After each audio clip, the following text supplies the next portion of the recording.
Salut les copains, j'espère que ça va. Nous ça va. Je viens de mettre les chefs dehors, il y a du soleil, tout va bien. Elles sont contentes. Et Dina aussi. Donc voilà. Pensez à vous abonner, mettre un pouce, vous abonner à la chaîne, pas que avec la cloche, mais sous la vidéo, il y a un petit lien en première ligne. C'est pour vous abonner. En fait, c'est pour vous abonner pour 4,99€ par exemple, ou un peu plus. Et ça, c'est pour moi. C'est pour Bibi, c'est pour le temps que je passe, pour les vidéos que je vous fais, euh, pour la caméra que j'ai achetée, voilà, c'est fait pour ça. Sinon, les mamans des soldats, tout ça, bon, ben, le compte Revolut c'est terminé, ils ont fermé mon compte, je vous l'ai déjà dit, donc c'est pas la peine c'est fini. J'essaye d'en ouvrir un autre autre part, on verra. Sinon, ben, il y a Boosty, voilà, bon, je sais que c'est compliqué, c'est long, il faudrait essayer 20 fois des fois, mais ça marche, puisque j'ai reçu quelques dons par Boosty, donc c'est que ça fonctionne. Voilà, ils prennent toujours bien 10% de frais, ça c'est sûr. Mais bon, au final, quand je mettais sur le compte Revolut et que j'envoyais en crypto en Russie, ils me piquaient 10% aussi à la fin, donc ça revenait pareil quoi. Voili voilou, les mamans des soldats, je vous ai dit, c'est toujours là j'ai quelques dons, mais pas grand chose. Donc si vous avez la possibilité de le faire, ben, je vous attends. Bref, voilà. Donc aujourd'hui, je voulais vous parler des raisons qui m'ont fait venir vivre en Russie. Pourquoi je suis ici? Alors, c'est un long process en fait de ras-le-bol de tout, de ras-le-bol de ras-le-bol du boulot dans la police. C'était une catastrophe. Chaque jour, soit vous faisiez votre travail et vous aviez des risques de vous retrouver en prison, en garde à vue du moins, soit vous ne faisiez pas votre travail, vous roulez à 50 en ville pour pas avoir de PV, parce qu'on avait des PV à l'époque, si on était à plus de 50. Donc si vous appeliez au secours, bah on venait à 50 km/h. Qu'est-ce que vous voulez qu'on fasse? Alors il y a des fois, bien évidemment, que quand quelqu'un appelait au secours, j'en avais rien à foutre de prendre un PV. Voilà. Il y avait il y avait moyen de se justifier, vu l'affaire, qu'on avait dépassé, et à ce moment-là, on n'avait pas l'amende. Bon. Mais c'était hyper compliqué en fait. Il fallait faire des tas de rapports et tout. Enfin bon, c'était un vrai bazar. Ensuite bon, bah, le comportement, j'ai vu le changement, le comportement de mes collègues, les jeunes qui arrivaient, qui étaient des racailles en fait, qui parlaient comme des racailles, Ziva, ta mère, tout ça, qui parlaient comme ça. Alors, moi, comme j'avais pas mal de charisme et que j'ouvrais ma gueule et que j'étais un peu je sais bien que tout le monde regardait ce que je faisais avant de faire quelque chose. Je refusais de patrouiller avec ces gens-là. Donc ça faisait du bazar dans le commissariat, évidemment, parce que moi, il n'était pas question que je me retrouve devant des gens normaux et que l'autre, il me parle avec des Iva, ta mère. Non, c'est pas possible ça. Donc non, je refusais de... Non. J'avais une autre idée de la police. Et puis, familial, j'en avais marre aussi. Que des gens de la catégorie je veux pas de problème. Voilà. C'est-à-dire, vous pouvez crever dans chez eux, ils veulent pas de problème, donc ils viendront pas vous aider. C'est ce qui m'est arrivé la première fois quand j'étais en Russie, que ma boulangerie n'a pas marché. J'ai vécu 6 mois dans ma voiture.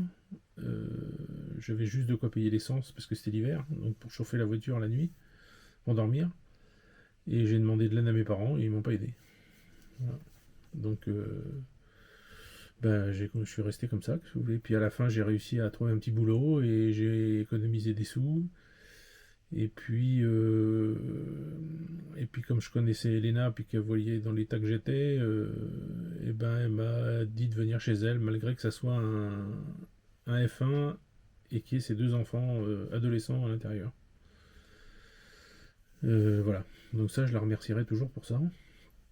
Mais pas mes parents, évidemment, donc que je ne revois plus depuis. Hein. J'ai plus de contact, de rien du tout.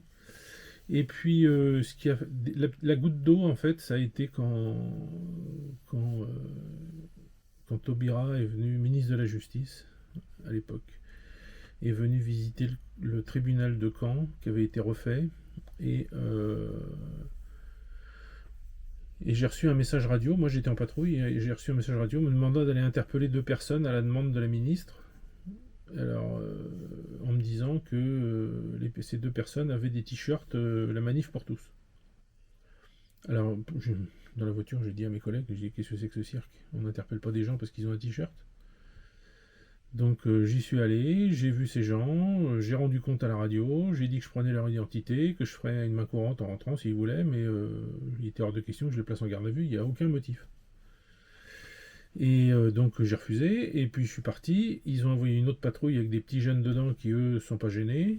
Euh, euh,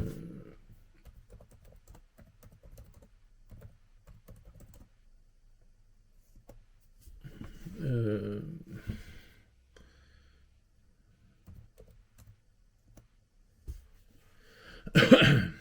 donc ils se sont pas gênés, ils ont arrêté. Puis moi quand je suis rentré pour prendre une pause ou boire un café, je sais plus quoi, je passe devant les gardes à vue et je vois les deux jeunes, la fille et le gars, avec leurs 2 enfants de 2 et 4 ans assis par terre. Alors quand vous savez comment c'est propre des gardes à vue, tout ça, il y a des cafards, c'est que de la racaille qui est là-dedans, qui pue, qui se lave pas, enfin bon bref. Et, euh, et ils étaient en garde à vue. Et j'ai demandé ce qui se passe. Et puis l'autre qui faisait son rapport, je lui ai dit, mais t'es fou ou quoi? Pourquoi tu les as mis en garde à vue? C'est quoi le motif? Tu sais que s'ils déposent plainte contre toi, c'est toi qui vas aller en prison. Alors il a été choqué par ce que j'ai dit, il avait pas capté ça. Et du coup il a transformé son PV en main courante. Il les a sortis de garde à vue, je crois. Mais bon, bref, le mal était fait. Et du coup, moi, je suis monté dans le bureau du directeur.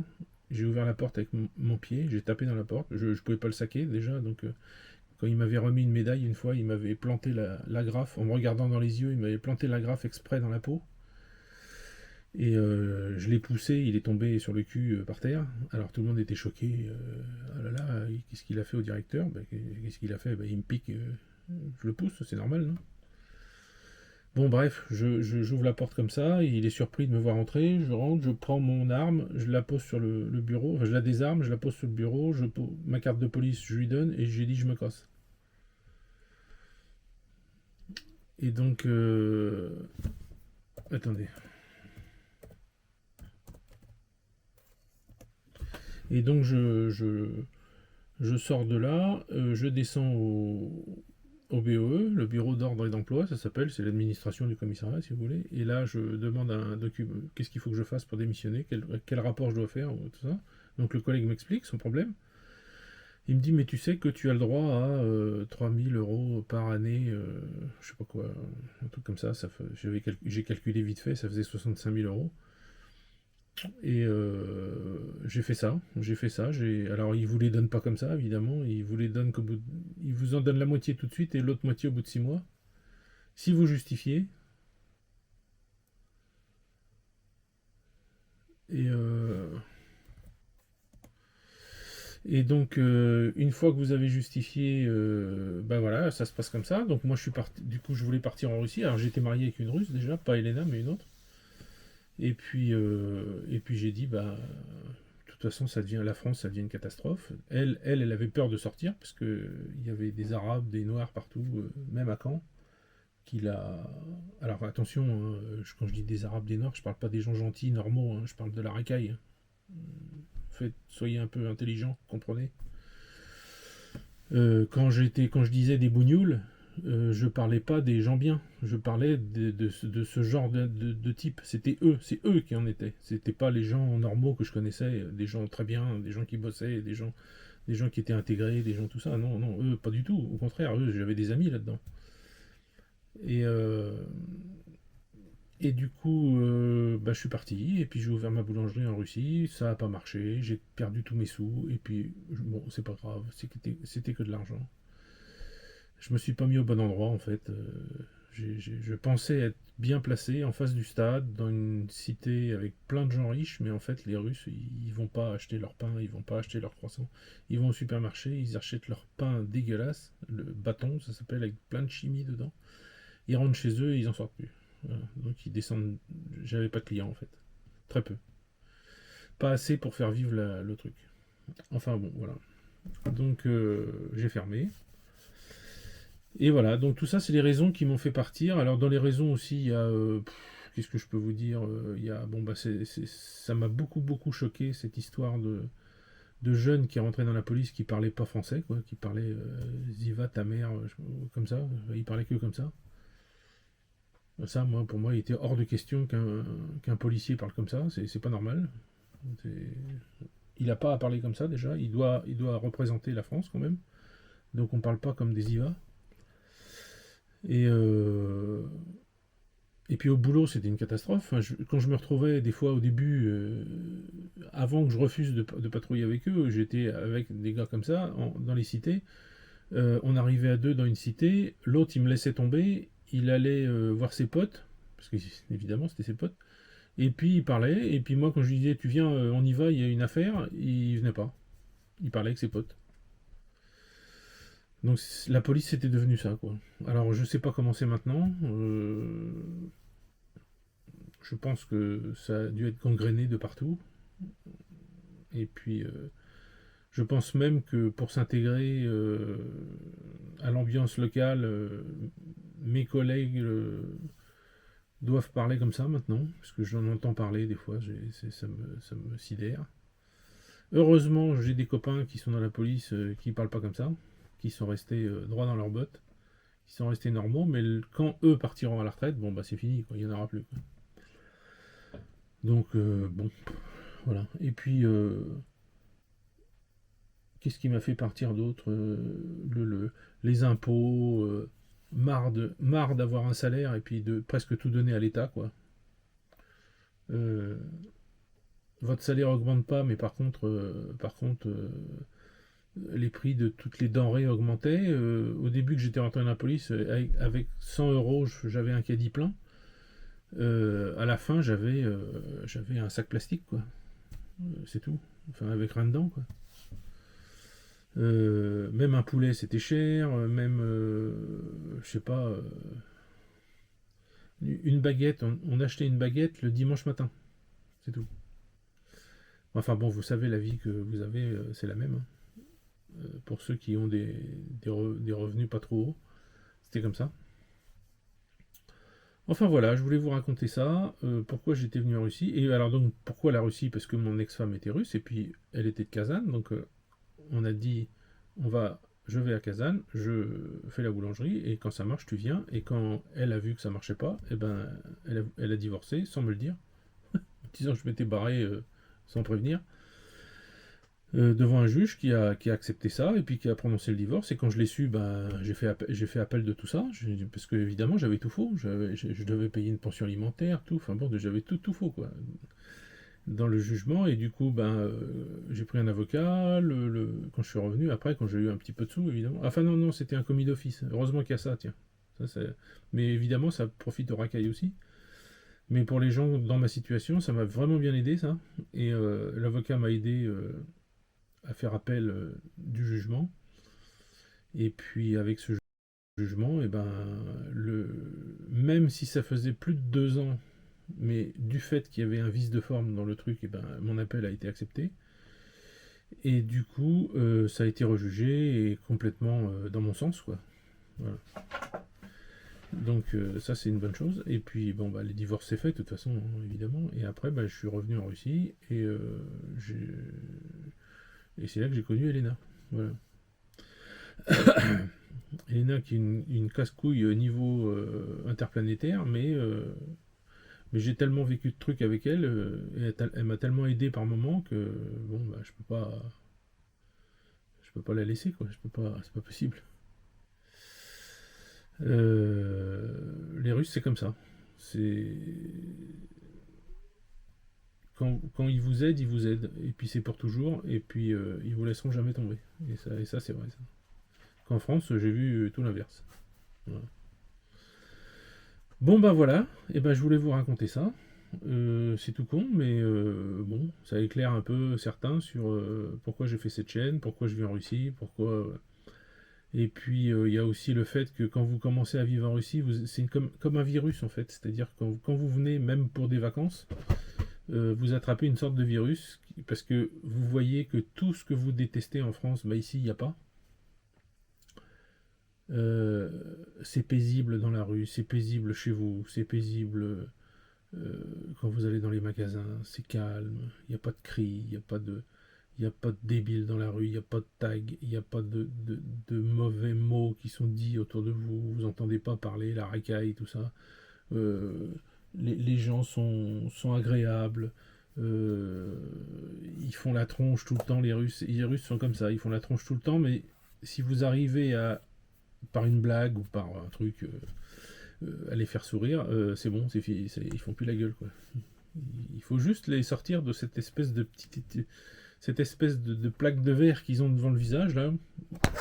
Ah, c'est tombé. Où ils sont comme ça. Et ben alors, qu'est-ce qui arrive au trépied?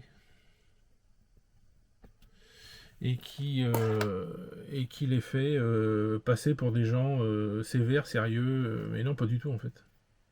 En fait, non. Une fois que cette petite plaque de verre a disparu, parce que vous leur avez dit un mot, parce que ça, bon bah ils sourient, ils sont gentils, ils sont sympas, ils vous aident tout ce qu'ils peuvent. Voilà, c'est ça qui est bien. Alors, bon, j'ai eu un gros désavantage sans le savoir évidemment à l'époque, c'est que quand je suis venu avec mes 62 ou 64 000 euros, l'euro était à 36 roubles. Aujourd'hui, il est à 100. Donc, si ça avait été aujourd'hui, j'aurais eu plus de moyens d'ouvrir ma boulangerie. Mais bon, c'est comme ça. Il faut pas regretter en fait. En fait, il y a un truc qui m'a fait beaucoup de bien dans ma vie, c'est de me dire l'argent c'est l'argent, mais c'est pas grave. C'est que de l'argent. Voilà. C'est bien d'en avoir. Si on n'en a pas, on fait sans.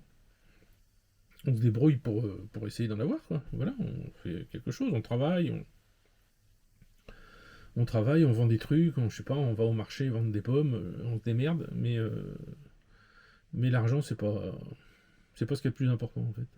Pour moi en France c'était vachement important et arrivé ici j'ai pas beaucoup de revenus, vous voyez, dans ma maison. Tout ce que je gagne avec YouTube ça part dans les travaux de la maison. C'est pas pour mon plaisir, c'est pas pour m'acheter une grosse bagnole, c'est pas pour m'acheter des super vêtements ou des chaussures à 1000 euros, enfin non, jamais de la vie. C'est juste pour la maison, pour retaper la maison comme pour avoir un peu de confort qu'il n'y avait pas du tout quand je l'ai acheté. Et mais voilà, c'est tout. Voilà, si le reste, du moment que j'ai de quoi faire les courses le week-end, eh ben ça suffit. Voilà, c'est très bien. Donc j'en demande pas plus. Rien à cirer. Je veux pas être riche. Je veux pas. Quand vous êtes riche, vous avez que des emmerdes. Donc c'est bien d'avoir. Faut avoir la moyenne en fait. Ni être pauvre, ni être riche, être au milieu. Avoir un peu, et puis de quoi être tranquille, et c'est bon. Voilà. Moi, je sais que quand j'étais parti en France en 2017, j'avais réussi à retourner en France, et j'ai travaillé, et j'ai mis de l'argent de côté. J'avais mis à peu près 10 000 euros de côté. Et ces 10 000 euros, je n'y ai jamais touché. Ils ont toujours été sur mon compte parce que je voulais pas qu'il m'arrive encore le truc de rester dans ma bagnole, puis rien pouvoir faire, zéro sous dans les poches. Non, je voulais pas revivre ça. Donc ces 10 000 euros, je les ai mis de côté. Et maintenant, ils sont sur un compte Sberbank à 21%. Voilà, donc ça me rapporte du pognon tous les ans. Enfin, tous les 7 mois exactement. Puisque le système, c'est que de 3 mois à 12 mois, le taux change, mais c'est à peu près 19, 19,5, 20. Voilà. Et le plus haut, c'est 21, c'est 7 mois. Donc tout le monde met sur 7 mois. Oh, qu'est-ce qui arrive à la caméra? Pourquoi elle arrête pas de tomber? Donc voilà, c'est tout sur 7 mois. Et qu'est-ce qui t'arrive toi ma mère? Pourquoi tu fais ça? Bon, et puis en remettant la caméra, j'ai appuyé sur le bouton pour arrêter la vidéo. Pas mal ça? Bon allez voilà, on reste comme ça, tant pis, c'est pas droit. Je peux pas tout refaire le système maintenant. Parce que j'ai un truc avec un stylo, etc. C'est pour tenir un des pieds. Bon bref, c'est pas grave. Bon voilà, de toute façon c'est tout ce que je voulais vous dire. Donc je vous souhaite une bonne journée et puis je vous dis à plus.